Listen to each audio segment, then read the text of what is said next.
Diabetes Revolution podcast with Dr. Sarah Townley, the type 2 diabetes coach, clinical pharmacist, and mom of 6 angels.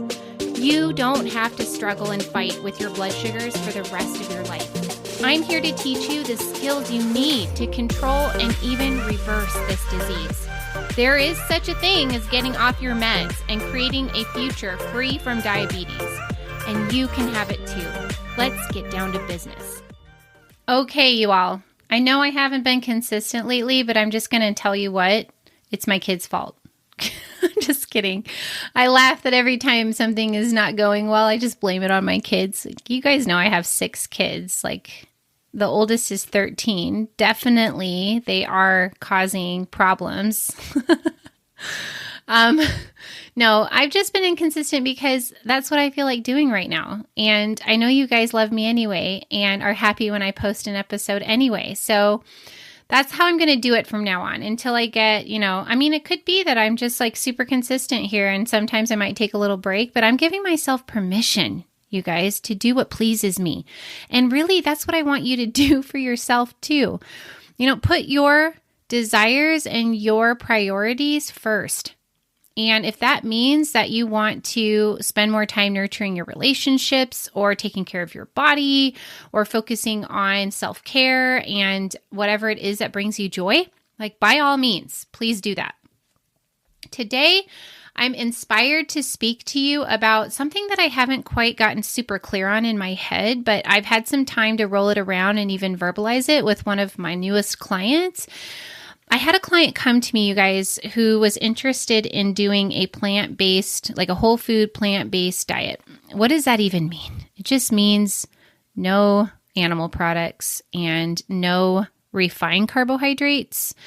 And so most of the diet is composed of starches and fruits and grains and vegetables that are all in their whole food form mostly.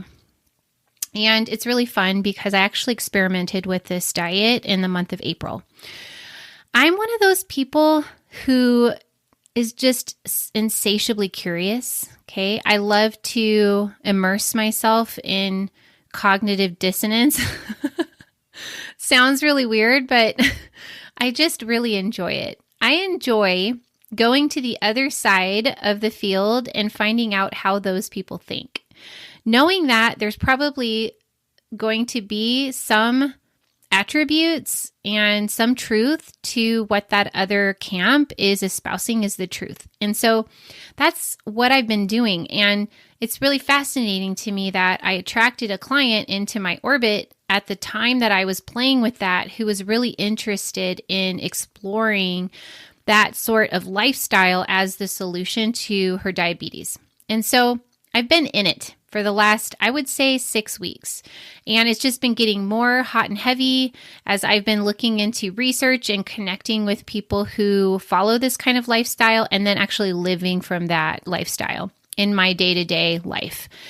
I learned a ton from that experience. And I wanted to bring to you some of the wisdom that I gained from that in this podcast today because the truth is there are a lot of common areas and a lot of truth to both sides that we can learn from and create for us what works. And so that allows us to do what's best for us and try some different things out and find out what, suits our lifestyle best, what our body responds to well. And as I've said before, there's more than one way to do this. There are many different diets out there who that have been demonstrated even in a scientific setting to produce the desired outcome, which most people on this podcast are looking for, which is a lifetime free from type 2 diabetes, free from insulin resistance, and of course, free from the medications. Now, if you don't have a background in understanding the disease process of insulin resistance, it's going to be confusing for you probably at many times to be listening to this episode. So I encourage you to go back and listen to the very second episode that I posted. It's called What is Happening in My Body? And it's an overview of the disease process of type 2 diabetes. Now, Mastering Diabetes is a program out there that some of you may or may not have heard of, but it's the most well-known and the most branded approach that is taking the whole food, plant-based, like no animal products, right? Approach to reversing type 2 diabetes. But there are other, people out there that I just am not familiar with because this is not an area that I've spent a lot of time in. But I know the starch solution is one that many people have read the book or heard of. But there are some of you out there who are coming to this approach that I'm teaching, using a insulin lowering diet, which is going to be a low carb, high fat, intermittent fasting. Those are the major strategies that I teach to lower insulin in order to reverse insulin resistance and liberate stored body fat, especially in the places that are causing metabolic disease. And so if that's already confusing to you, it's going to be really important for you to go back and listen to that second episode of this podcast series in the Diabetes Revolution podcast, so that you can build on that knowledge to understand what it is I'm talking about. Now, you may have heard of this Mastering Diabetes program out there, and you may not have. It doesn't really matter, okay? What really matters is that you know that there are going to be more than one types of programs out there, more than one approach to reversing type 2 diabetes, and that they do espouse some very, very different concepts or philosophies around what is causing type 2 diabetes. Now, to me, that's really important to get clear on, because the way I feel about it is, in order to understand the solution to a problem, it's really important for you to understand what's causing the problem, the source of the problem, like what has gone wrong. And I use the example of your car not starting or not running properly to illustrate this. Like if you had a problem with your vehicle not running, you would need to take it to a mechanic if you don't know how to do this yourself, right? Or even if you do know how to do this yourself. Whoever it is that determines what needs to be done to fix it will very much need to understand what is broken, right? Like if it's you or if it's the mechanic, like you need to be able to identify what has gone wrong or what's broke inside of the vehicle in order for you to figure out how to repair it. And it's the same, in my opinion, with the body. We need to understand the process that has gone awry in order to be able to correct it. And again, the body is incredible. It is designed to heal. If you support that process, it will heal itself. And understanding how to support it is really what I'm most interested in, right? But it always is going to tie back to understanding what's gone wrong. And there's two camps out there that I have spent a lot of time on trying to understand or explore. There's the first camp, which I primarily teach, and that is simply that eating a diet that is rich in sugar and flour drives a process in the liver where you max out your fat storage all over your body, your under the skin fat storage locations, and then your liver is forced to store fat inside of itself and in other organs and in your skeletal muscle. This causes insulin resistance. Insulin is going to be overproduced by your pancreas in order to shove more incoming nutrients into the storage locations that have already been filled. Okay. And that is a process that drives itself. Higher resistance means higher insulin levels, which drives higher insulin resistance, which then drives higher insulin levels. And it's a process that drives itself. Insulin causes insulin resistance, right? High insulin, hyperinsulinemia is driving insulin resistance. And the entire time you're in fat storage mode, you are storing body fat. This process continues until the pancreas fails and you see those high blood sugars shoot up. And then you get symptomatic, you get diagnosed, and usually you're started on medication and told that you have a chronic progressive disease that has no cure and that you're going to have to struggle with it for the rest of your life, and that the goal is simply to control your blood sugars. I am not in agreement with that approach. I believe that this is a continuum, and that at any point in time, you can heal your body, you can reverse the process. And so that's what I teach. Now, there's a second camp out there. And this is this camp that when I say mastering diabetes or a program that's similar to that, this is what I'm talking about. They postulate that the true cause of insulin resistance is dietary fat, lipids in the diet. Okay. They claim that the food you eat that contains fat, no matter what the source is, plants, animals, trans fats, doesn't matter, that this fat is brought into the body through the gut and then directly causes fatty liver and causes something called intramyocellular fat. That means fat inside of the muscle cell, fat inside of other cells in your body. Okay, this fat, they claim, is sometimes spilling out into the spaces between the cells, and the fat in the cell and outside of the cell is actually gumming up the process of insulin binding to the receptor. Okay, so it's over, too much lipid inside and around the cell is actually causing the insulin resistance at the skeletal muscle level. And then fat inside the liver that's coming straight from the diet is causing fatty liver. And this is what drives excessive insulin production, hyperinsulinemia, further compounding insulin resistance. And then they say that there's inflammation going on that drives insulin resistance because of the fat that's spilling out, right?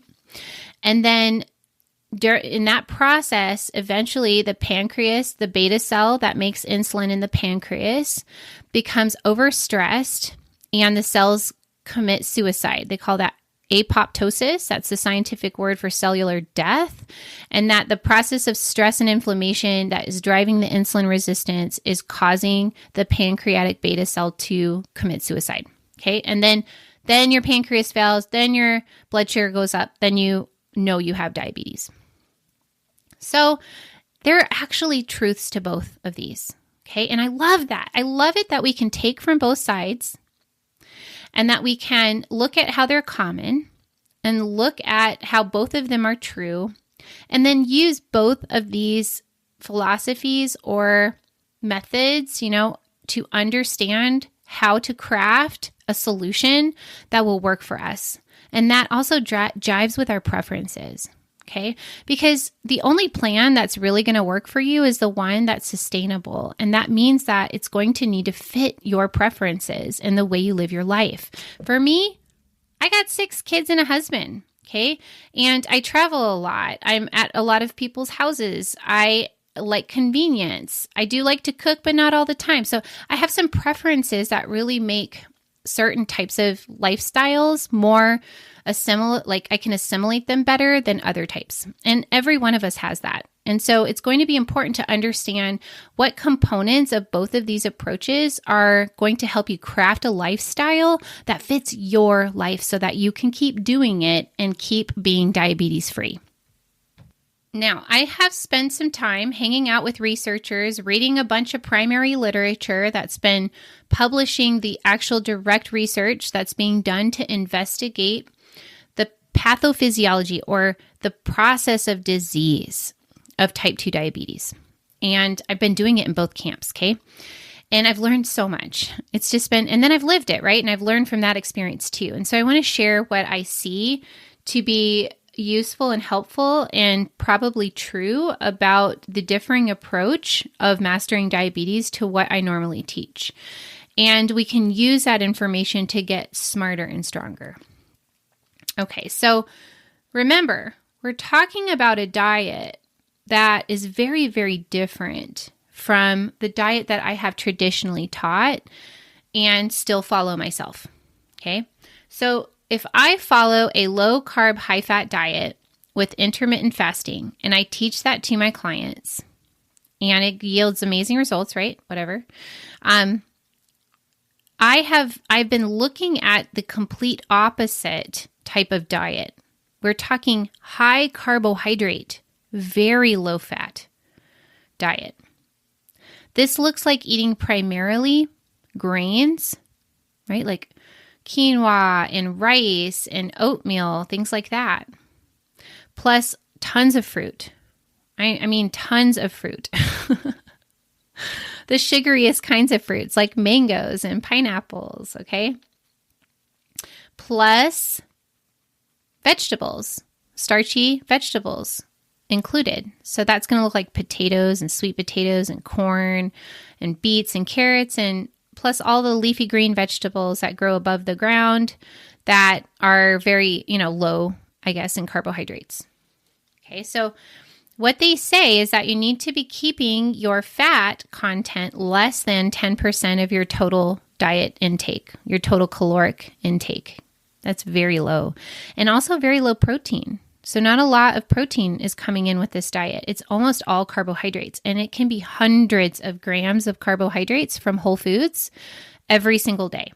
This is the complete opposite of what I normally teach, okay? And it's based on the idea that fat is actually what is causing fatty liver. Fat is causing fat to build up inside the muscle cell and spill out. And fat is what is causing insulin resistance. And you know what? For a lot of people, this works. Okay, understanding diabetes and insulin resistance this way leads them to craft a lifestyle that almost entirely eliminates fat from the diet and subsists wholly on carbohydrates because there's not a lot of protein either. People can see weight loss and they can see reversal of insulin resistance. And what's really interesting is on this diet, they use this same diet for people who have type 1 diabetes. Both the founders of this program have type 1 diabetes. And they use this diet to help people who take insulin because they're insulin deficient. They have type 1 diabetes. They have not enough. They have no insulin production. The opposite from type 2, which is too much insulin production, right? They're using this diet in people with type 1 diabetes on insulin to optimize their insulin sensitivity. So these type 1s following this diet are seeing a massive increase in carbohydrate consumption, and then at the same time, they're seeing a lowering of their insulin requirement. And that reflects that these people have become more insulin sensitive. Now, these are people who don't have insulin resistance. Okay, they are very sensitive to insulin by and large compared to a type 2, but they're able to increase their sensitivity dramatically so that they're eating more carbs but using less insulin. It's very interesting. Okay, and I've looked for an explanation of how this is happening at the cellular level, and I haven't been able to unearth one. If you know of one, please send it to me. But I'm just guessing that the body is a freaking miracle, okay? The human body is incredibly intelligent and incredibly adaptive. And it sees that when all your calories are coming from glucose, you better figure out how to use it. And it makes some adjustments at the cellular level in order to optimize energy consumption from that caloric source. Okay, so when we understand that this diet is high carb, low fat, and very low protein, okay, this is the opposite of what I normally teach. What's up with that? Okay, so the biggest inconsistency or the missing piece that I see with the approach of a high carb, low fat diet to reverse type 2 diabetes is based in their understanding of the mechanism of insulin resistance. So in their theory, they touch back to what many medical providers have learned is happening in the body, and it's called the insulin lock and key theory, where insulin is not fitting in the receptor on the cell properly. And this does not allow insulin to have its effect of opening the doors on the surface of the cell to allow or usher in glucose.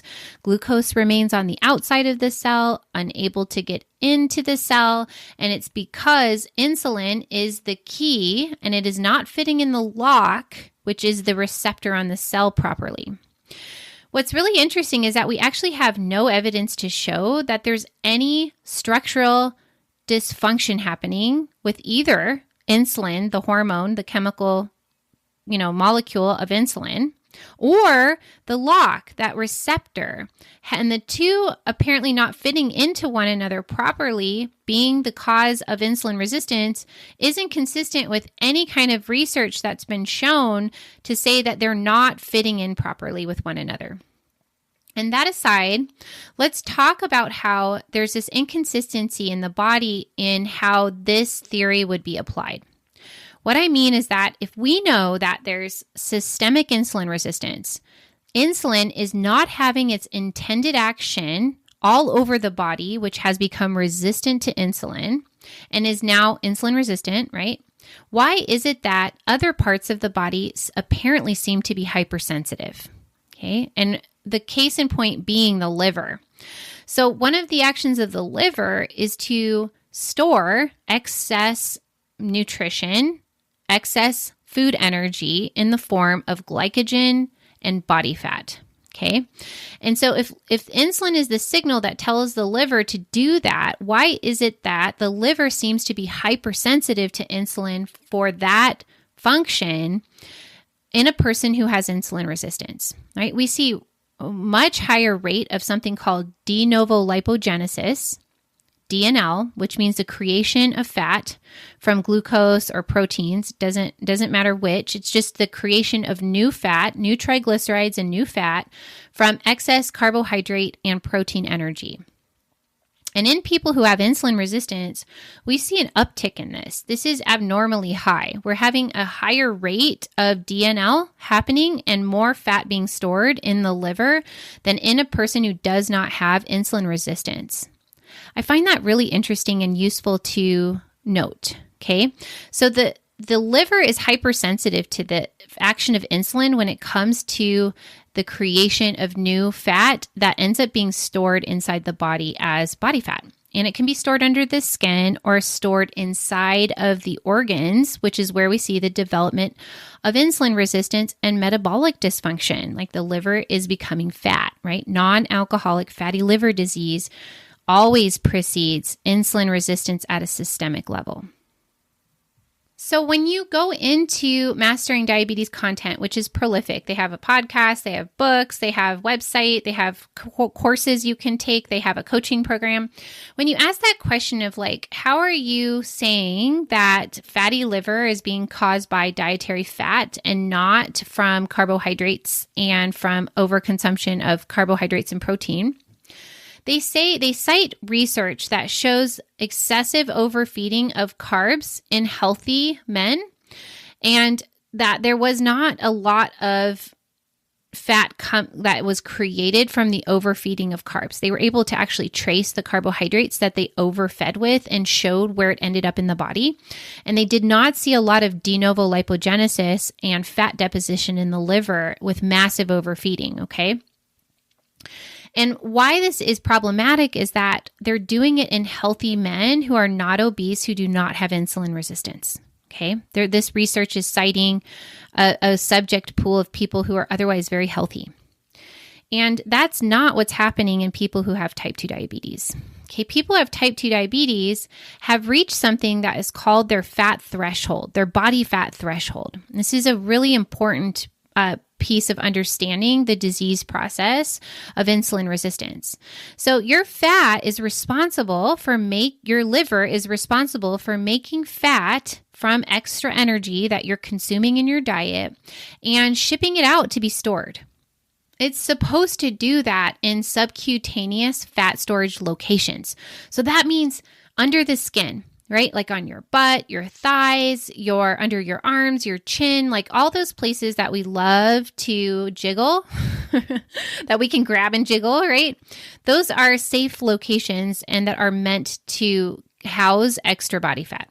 What happens is that we all have a threshold for how much we can store. It's very interesting. So this is genetic. It's pre-programmed by our genes, how much body fat we can store under the skin. And it's really interesting when you look at races of people because Asian people they develop metabolic disease even within the normal BMI, okay? And that's because genetically they don't accommodate extra nutrition by making subcutaneous body fat to the extent that other races do, like Latinos and African Americans and Caucasians. Like some people, have you ever noticed some people can store like hundreds of pounds of body fat and never develop diabetes? Like, why is that? Well, it's because their body is able to make a lot of subcutaneous body fat. In fact, their cells are not just getting full, their fat cells, adipocytes, are not just getting full of fat, they're actually dividing and they're making more fat cells. And this allows them to continue to store more and more and more body fat under the skin. Okay. Now we all have a threshold. And when we reach that threshold, even if it's not very high, some of us see, visceral body fat and metabolic disease and diabetes, with a lot less body fat under the skin than the next person, right? We call those TOFIs, thin on the outside, fat on the inside. So what happens is when you reach that threshold, your liver now has to figure out where to put all of that fat it's making in that de novo lipogenesis process, right? Overconsumption of nutrients. The liver is trying to do something with that. And what it does is it's packaging it up into fat, sending it to locations all over the body to be stored under the skin. But when we reach the threshold for our maximum capacity for that, the liver is going to begin to store that fat in places it's not supposed to be stored. That's inside of itself, right? That's how we get the fatty liver. Inside the pancreas, that's how we get fatty pancreas. Inside of your skeletal muscle, right? That's where you get fat, and inside of the muscle, it's not supposed to be there. And this is where I really like how Mastering Diabetes explains things, because they point out that it's fat being stored inside the muscle cell. They call it intramyocellular fat that interferes with the ability of insulin to have its intended action. Okay. And they also describe this process where the fat is spilling out into the spaces between the cells. And it's like an oil spill, right? And that is interfering with the action of insulin, right? It's physically gumming up the spaces between the cells. And it's causing inflammation. Our immune system is now responding to those places, trying to clean up the spill and causing a lot of collateral damage in the process. We're getting chronic inflammation, which causes insulin resistance. And then it's also causing the pancreas to sustain damage to healthy tissue. And this fat in the way and inflammatory fat in the pancreas is ultimately what causes failure of the beta cell to produce enough insulin to overcome the resistance that has mounted. Okay. And so that's why I love these two different explanations, is they emphasize different parts of the disease process that all fit together and do have their own truth. But the cause of that is the biggest difference, right? Is it dietary fat or is it dietary refined carbohydrates? Okay, like flour and sugar. Which one is it? And I just want to offer to you that I believe it is the refined carbohydrates, because I believe that a lot of this is happening through the process of de novo lipogenesis, right? I've consulted with many different resources, and the consensus in general is that there is a lot in people who have insulin resistance and obese people who have reached their fat threshold. There is a lot of de novo lipogenesis that is happening that Mastering Diabetes and their cohorts deny. Okay, but the evidence is very clear. There's an uptick, especially when you are looking at the type of carbohydrate that is being overconsumed. We know that fructose, right, the type of sugar found in fruit, and it's also added into a lot of foods. You've heard of high fructose corn syrup. Well, high fructose corn syrup has more fructose in it, but it's not very much in comparison to table sugar.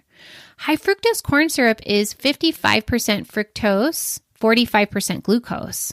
Table sugar or sucrose is half and half. Okay, so there's a lot of fructose coming in with table sugar as well.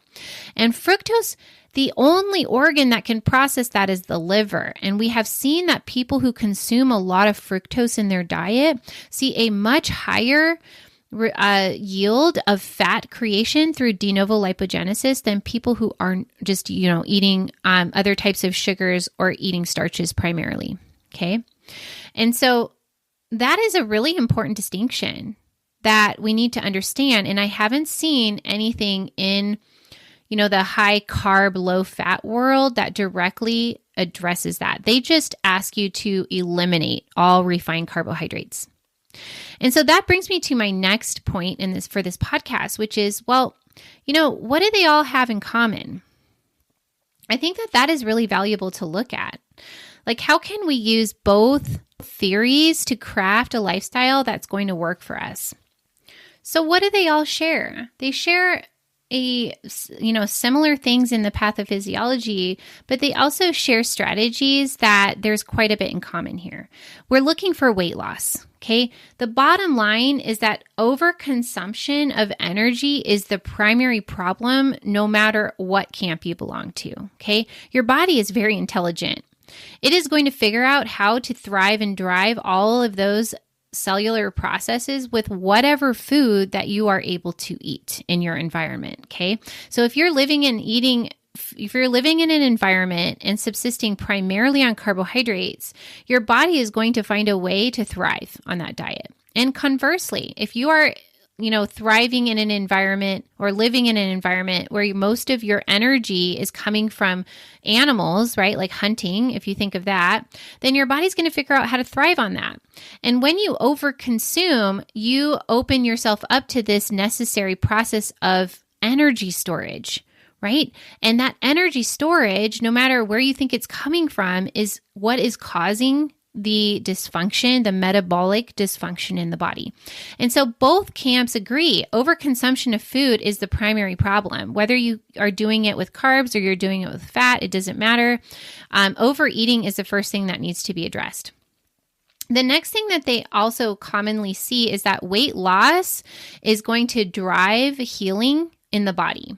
So whatever strategy you decide to use, you're going to be looking for weight loss as a surrogate marker for the reversal of insulin resistance, because liberating all of that fat storage, right, from the ectopic sites, the places it's not supposed to be, your skeletal muscle, your liver, your pancreas, like that's required to reverse insulin resistance. And the body is very intelligent. It knows that it needs to liberate fat from those ectopic sites as a priority over your subcutaneous fat. Even a small amount of ectopic fat, removal is going to show up in your fasting insulin level, in your fasting blood glucose level. Okay, so they definitely agree on that. They also agree on some other things, specifically with your diet. They agree that refined carbohydrates need to be removed, right? This looks like any form of sugar, any form of flour, anything that's removing the fiber and concentrating the carbohydrate has got to go. Okay. They also agree that you're going to want to eliminate ultra-processed foods. Anything that is prepackaged and pre-made for ready consumption is going to contain toxic oils and probably nutrients that are not going to support healing very well.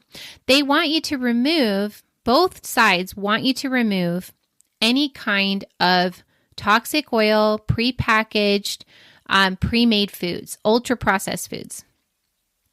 And they both promote intermittent fasting, okay? Periods of time that allow you to access your body fat and, primarily use body fat as fuel.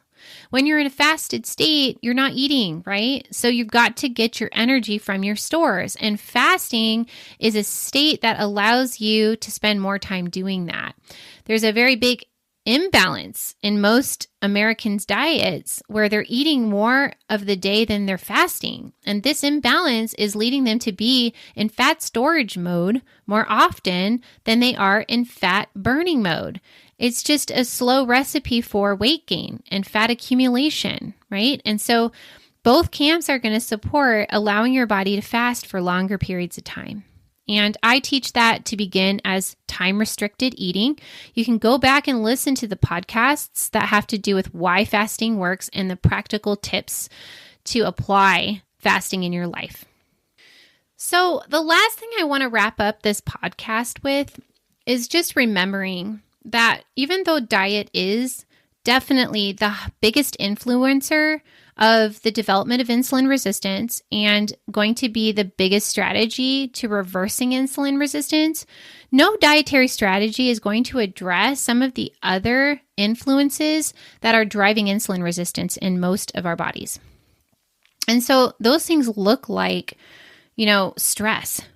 Okay. It could be physical or emotional stress. So pain is a type of physical stress.